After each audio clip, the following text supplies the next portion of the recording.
صلی اللہ محمد وآل محمد۔ 13 برس کا سن ہے، 14 برس سن مولا عباس کا۔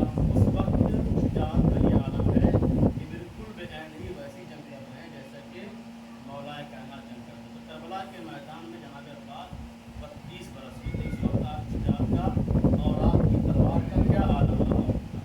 تو لہٰذا جناب عباس کو لے کر لیکن جنگ کرنے کی اجازت نہیں ملی۔ تیسری طاقت جناب مسلم کہ جن کو امام نے کوفہ بھیج دیا، جب کوفے سے خطوط آنا شروع ہوئے ہیں 18,000 یا 12,000 جتنے بھی خطوط آئے ہیں کوفے سے، تو امام نے ان کو کوفہ بھیجا۔ اب جناب مسلم کے بہادری کا کیا عالم ہے، ان کی جنگ کا کیا عالم ہے کہ جب तौबा के घर को घेर लिया गया। और जनाब मुस्लिम को मालूम हुआ कि तौबा के घर को पूरी तरीके से घेर लिया गया है। तो जनाब मुस्लिम तलवार को लेकर बाहर निकलते हैं और हमला करते हैं। उस वक्त जो लश्कर लेकर आया था मोहम्मद इब्न अशरफ, कि जिसको इब्ने ज़ियाद ने भेजा था जनाब मुस्लिम को बैत करने के लिए। तो लिहाजा जब जनाब मुस्लिम ने जंग करना शुरू की तो सब लोगों को उसने शाम से पछाड़ दिया। मोहम्मद इब्न अशरफ ने तासिर भेजा इब्ने ज़ियाद के पास के, जो लश्कर भेजे थे वो सब के सब भाग खड़े हुए हैं, दूसरा लश्कर भेजो। इस तरीके से जब 2-3 बार मोहम्मद इब्न अशरफ ने लश्कर की मांग की तो इब्ने ज़ियाद ने कहा कि ये बताओ कि तन्हा मुस्लिम ही जंग कर रहे हैं, तुमको कितने लश्कर चाहिए? तो मोहम्मद इब्न अशरफ ने कहा कि यहाँ पर किसी बनिया तबका से जंग नहीं हो रही, बल्कि ये बनी हाशिम के शेर से जंग हो रही है। इस सलवात पढ़ें। अल्लाहुम्मा सल्ली अला मुहम्मद व आले मुहम्मद। ये जनाबे मुस्लिम इब्ने मुगीर जो कूफे में हुई है, तो लिहाजा ये भी इतने बहादुर थे। लेकिन इमाम इनको मदीने करबला लेकर नहीं है। इमाम ने अपनी ताकतों को मुंतशिर कर दिया। मदीने में, कूफे में, बसरे में भी जनाबे सुलेमान अबाज़री थे मौला के तासीर से, उनको उन्होंने उनके बसरा में भेजा तो खत देकर कि वहाँ से जाकर बैत को पहुँचाओ। तो आखिर इमाम के जब तक ये असहाब मौजूद थे, ये बहादुर मौजूद थे, उस वक्त इमाम ने ये जुमला नहीं कहा कि हल मिन नासिर सुन्ना, हल मिन मुखलिसिन सुन्ना, यानी क्या कोई है मेरी मदद करने वाला, क्या कोई है मेरी आवाज़ इस्तिग़ासा पर लब्बैक कहने वाला। तो आखिर इमाम ने उस वक्त क्यों कहा? अब इसको मिलाने के लिए हमें देखना होगा कि इमाम जब चल रहे थे मदीने से, उस वक्त इमाम ने क्या कहा था। उस वक्त इमाम ने जुमला कहा था कि मैं निकल रहा हूँ मदीने से करबला के लिए। मेरे निकलने का मकसद फसाद बर्पा करना नहीं है, मेरे निकलने का मकसद किसी के ऊपर जुल्म करना नहीं है, और ना ही मेरे निकलने का मकसद अपनी खुशगवार ज़िंदगी बसर करना है, बल्कि मैं निकल रहा हूँ ताकि अपने नाना की उम्मत की इस्लाह करूँ। उरीद अन आमर बिल मारूफ व अनहा अनिल मुनकर, मैं इसलिए निकल रहा हूँ ताकि मैं अम्र बिल मारूफ और नहीं अनिल मुनकर करूँ, यानी लोगों को अच्छाई की तरफ दावत दूँ और लोगों को बुराई से रोकूँ। उस वक्त इमाम ने ये जुमला कहा, यानी सब जिंदा थे, सारे बहादुर जिंदा थे। उस वक्त इमाम ने ये जुमला कहा। अब जब सारे बहादुर आपके शहीद हो गए, अब उसके बाद इमाम ये कह रहे हैं कि कौन है मेरी आवाज़ इस्तिग़ासा पर लब्बैक कहने वाला, कौन है मेरी नुसरत करने वाला, कौन है मेरी मदद करने वाला। इस जुमले को और इब्तिदाई जुमले को मिलाएं तो इमाम ये हम सबको पैगाम देना चाह रहे हैं, यानी इमाम की आवाज़ नुसरत ये सिर्फ करबला की सरजमीन में महदूद होकर नहीं रह गई है, बल्कि आज भी इमाम की आवाज़ नुसरत जारी है, आज भी इमाम की आवाज़ इस्तिग़ासा जारी है। यानी कौन है मेरे मकसद को पूरा करने वाला, कौन है मेरे पैगाम को लोगों तक पहुंचाने वाला, और मेरा मकसद क्या था, यानी मेरे निकलने का मकसद ये है कि अम्र बिल मारूफ और नहीं अनिल मुनकर, यानी मैं लोगों को अच्छाई की तरफ दावत दूँ और लोगों को बुराई से रोकूँ। जो इंसान इस मकसद को पूरा कर रहा है वो इमाम हुसैन के लोग पैगाम को लोगों तक पहुँचा रहा है। एक सलवात पढ़ें। अल्लाहुम्मा सल्ली अला मुहम्मद व आले मुहम्मद। और ये एक ऐसा फरीज़ा है कि जो हर इंसान पर ज़रूरी और लाजिम है, अम्र बिल मारूफ और नहीं अनिल मुनकर। अगर हम इस पैगाम को नहीं पहुँचाते हैं तो इसका मतलब हमने हज़रत करबला को नहीं समझा, इमाम हुसैन कुर्बानी का मकसद को हमने नहीं समझा है। इसीलिए कुरान में बारहा इसका तज़किरा है अम्र बिल मारूफ और नहीं अनिल मुनकर का। कुंतुम खैरा उम्मतिन उखरिजत लिन्नास तअमुरूना बिल मारूफ व तनहौना अनिल मुनकर, यानी तुममें एक गिरोह को अल्लाह ने मुंतखब किया है, इसलिए कि वो लोगों को अच्छाई की तरफ दावत दे और लोगों को बुराई से रोके। और इमाम फरमाते हैं कि मन अनकरल मुनकर, यानी जो इंसान बुराई को बुराई कहना छोड़ दे, जो इंसान बुरा को बुरा कहना छोड़ दे, बेलिसान ही वयद ही वक़ल्ब ही, चाहे वो बुराई ज़बान के ज़रिए से की जाने वाली हो, चाहे वो बुराई हाथ के ज़रिए से की जाने वाली हो, चाहे वो बुराई دل کے ذریعے سے کی جانے والی بہت ساری ایسی برائیاں ہیں جو ہاتھ سے کی جاتی ہیں. مثال طور پر چوری کرنا یا کسی کے اوپر اپنے ہاتھوں سے ظلم کرنا, تو یہ چیزیں ہاتھ سے کی جاتی ہیں, لہٰذا یہ ہاتھ کی برائی ہے. کچھ چیزیں ہوتی ہیں جو قلب کی بیماری ہوتی ہے, جو قلب کی برائی ہوتی ہے, یعنی اپنے دل میں حسد رکھنا, اپنے دل میں کینہ اور بغض رکھنا, یہ دل کی برائیاں اور دل کی یہ چیز بیماریاں ہیں. لہٰذا جو دل کی بیماری ہے اس کو بھی انسان برا سمجھے, اور جو ہاتھ کی برائیاں ہیں اس کو بھی انسان برا سمجھے, اور جو زبان کی برائیاں ہیں اس کو بھی انسان برا سمجھے. یعنی انسان جھوٹ بولے زبان کے ذریعے سے, کسی کے اوپر تہمت لگائے انسان زبان کے ذریعے سے, یہ وہ تمام برائیاں ہیں کہ جن کو انسان کو چاہیے کہ وہ برا سمجھے. اور جو انسان, مولا فرماتے ہیں کہ من انکر المنکر, جو انسان منکرات کو برا کہنا چھوڑ دے, یعنی برائی کو برا کہنا چھوڑ دے, فہوا میت بین الاحیاء, وہ انسان زندوں کے درمیان مردہ ہے. یعنی وہ دیکھنے میں چلتی پھرتی لاش ہے لیکن حقیقت میں وہ مردہ ہے. اللہم صلی اللہ محمد و آل محمد. یعنی حقیقت میں انسان اسی کو کہا جائے گا مولا کے بطور وہی انسان زندہ ہے کہ جو انسان برائی کو برا کہے اور اچھائی کو اچھا کہے, جس کے اندر جو برائی پائی جاتی ہے اس کو انسان بیان کرے. اور یہ بھی چیز ہے کہ جس کی برائی ہو انسان اس کو بیان کرے, اس سے بیان کرے, کیونکہ وہ برائی خود وہ انسان دور کرے گا. اگر اس سے بیان کریں گے تو اس کی اصلاح ہوگی, سامنے والے کو ثواب ملے گا. لیکن اگر اس برائی کو دوسرے سے بیان کریں گے تو اس کے ذریعے سے غیبت بھی ہوگی, ہمیں گناہ بھی ملے گا, اور اس انسان کی برائی بھی دور نہیں ہوگی. لہٰذا جس کی برائی ہے انسان اس سے بتائے کہ تمہارے اندر یہ نقص پایا جاتا ہے, تمہارے اندر یہ کمی پائی جاتی ہے, اس چیز کو دور کرنا چاہیے. تو بہوا وہ کہ انسان ہے وہ حی انسان, یعنی وہ انسان زندہ ہے. لیکن اگر انسان نہیں کرتا وہ مردہ انسان ہے. کیونکہ اللہ کے مطلب واقعہ ہے بنی اسرائیل کا, ایک قریے میں بہت زیادہ گنہگار لوگ رہتے تھے, تو خدا بند عالم کی جانب سے 2 فرشتے معمور ہوئے کہ اس قریے پر جا کر عذاب نازل کرو. جب 2 فرشتے اللہ کی جانب سے نازل ہوتے ہیں عذاب نازل کرنے کے لیے, تو کیا دیکھا کہ اسی قریے میں ایک بہت بڑا عبادت گزار بنتا ہے, جو رات کی تاریکی میں نمازیں پڑھ رہا ہے, دعائیں پڑھ رہا ہے, یعنی اللہ کی عبادت کر رہا ہے.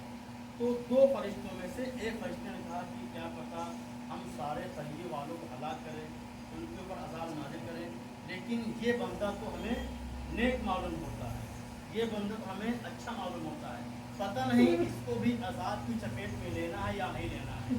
تو دوسرے فرشتے نے کہا کہ نہیں, چونکہ ہم نے اللہ نے جو حکم دیا ہے ہمیں اس پر عمل کرنا ہے, اس قریے پر عذاب نازل کرنا ہے تو نازل کرنا ہے. ابھی دونوں یہ باتیں ہو رہی تھیں کہ آوازیں غیبی آئی کہ اس قریے پر بھی عذاب نازل کرو اور اس شخص کو بھی عذاب میں شامل کرو, یعنی اس کو بھی عذاب میں مبتلا کرو.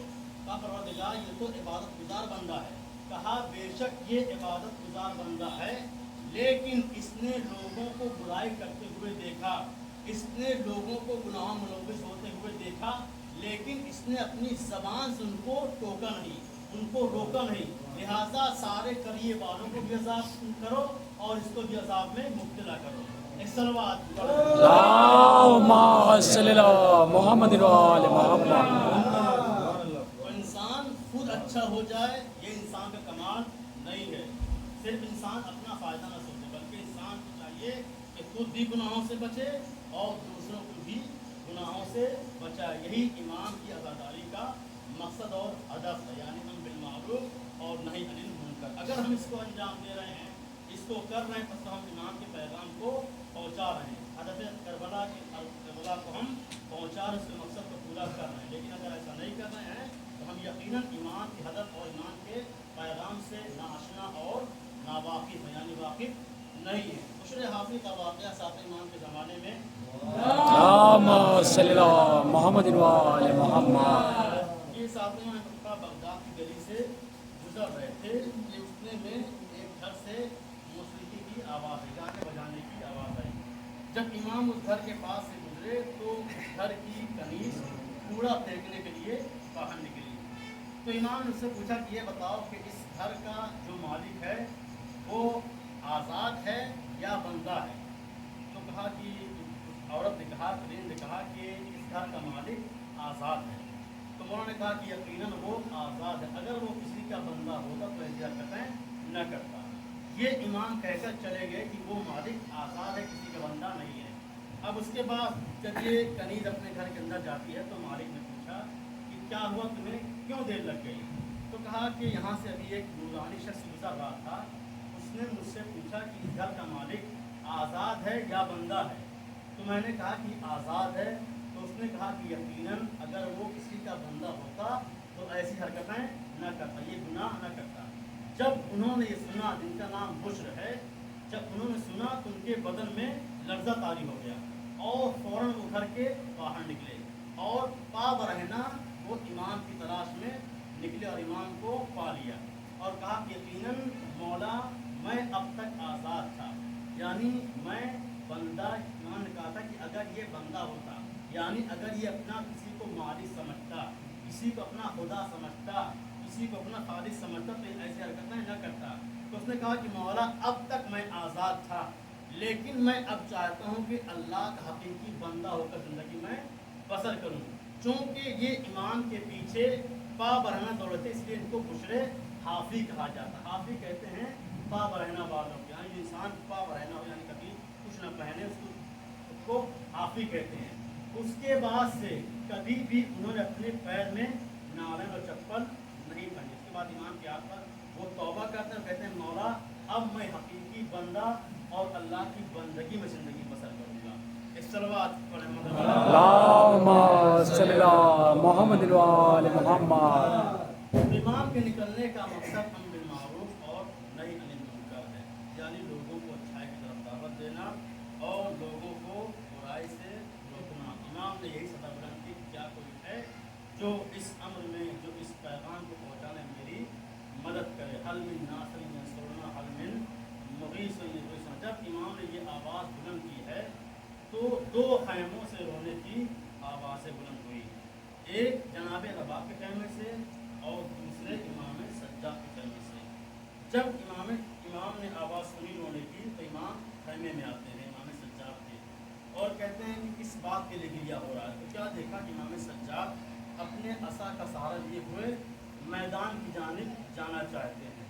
तो इमाम ने कहा कि बेटा सज्जाद कहाँ कह रहा है। कहा बाबा आपने आवाज़ इस्तिग़ासा बुलंद की है, मैं आपकी नुसरत के लिए जा रहा हूँ, मैं आपकी मदद के लिए जा रहा हूँ। तो इमाम ने कहा कि बेटा सज्जाद अभी तुम्हें बहुत से मसाइल बर्दाश्त करने हैं, अभी तुम्हें करबला से कूफा और कूफे से शाम का सफ़र करना है मेरे लाल। उसके बाद इमाम हुसैन सलाम जनाब रबाब के खैमे में आते हैं। क्या देखा कि जनाब रबाब के खैमे में एक प्रोग्राम बढ़ता है, सारी बीवियाँ गिरिया कर रही हैं, रो रही हैं। कहा कि क्या बात है। कहा कि ऐ आका आपकी आवाज़ इस्तिग़ासा में इतना दर्द था कि अली असगर ने अपने आप को झूले से गिरा दिया। अज़ादारों इमाम हुसैन समझ गए।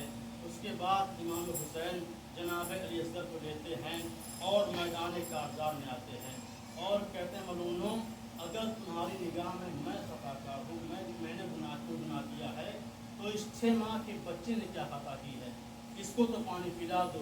अज़ादारों कोई जवाब ना आया, बल्कि उमर साहब ने आवाज़ दी आईना आईना हुर्मला, हुर्मला कहाँ है, इफ्ता कलाम हुसैन, हुसैन के कलाम को पता कर दे।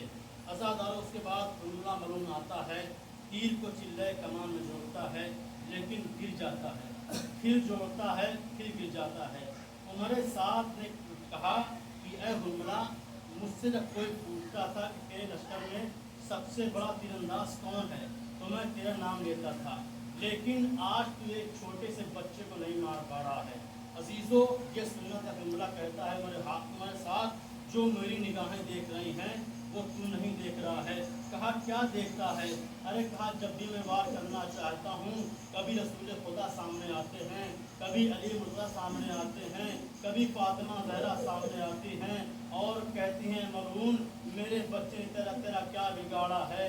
عزادارو ایک ایسا تیر لگایا کہ جس کے ذریعے سے اونٹ کو نہر کیا جاتا ہے۔ عزیزو وہ تیر بال کا تیر چلا اور ادھر جناب رباب خیمے سے منظر دیکھ رہی تھی، وہیں سے پکار کر کہتی ہیں اے میرے لال علی اصغر امام وقت سے ہوشیار رہنا۔ عزادر ادھر تیر روانہ ہوا، جناب علی اصغر نے ہمک کر تیر کو اپنے گلے پر لیا، تیر بچے کے گلے پر لگا اور امام حسین کے بازوؤں پر جا کر لگا۔ عزاداروں امام حسین نے تیر کو باہر نکالا، خون کا فوارہ جاری ہوا، امام حسین نے خون کو اپنے چلو میں لیا اور اپنے چہرے پر ملا اور کہا میں اسی طریقے سے اپنے نانا کی بارگاہ میں وارد ہوں گا۔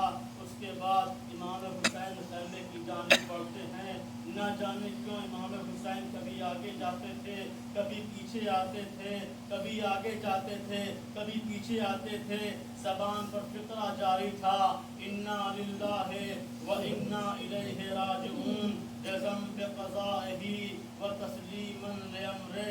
عزادارو اس کے بعد امام در خیمہ پر آئے، آواز دی اے رباب اپنے علی اصغر کو لے جاؤ۔ عزادارو رباب نہ آئی سے پہلے جناب سکینہ آ گئی اور کہا بابا علی اصغر کو پانی پلا لائے، لیکن سکینہ پیاسی رہ گئی۔ عزادر سننا تھا کہ امام حسین نے ابا کا دامن ہٹایا، جناب علی اصغر نے کیا دیکھا کہ میرے بھیا علی اصغر کے گلے پر تیر، عزادار میرا بھیا رخصت ہو گیا۔ اس کے بعد جناب رباب آتی ہیں، جناب رباب نے مرثیہ پڑھا آمثلک ینہر، اے میرے لال علی اصغر کیا تجھ جیسے بچے بھی نہر کیے جاتے ہیں؟ انا للہ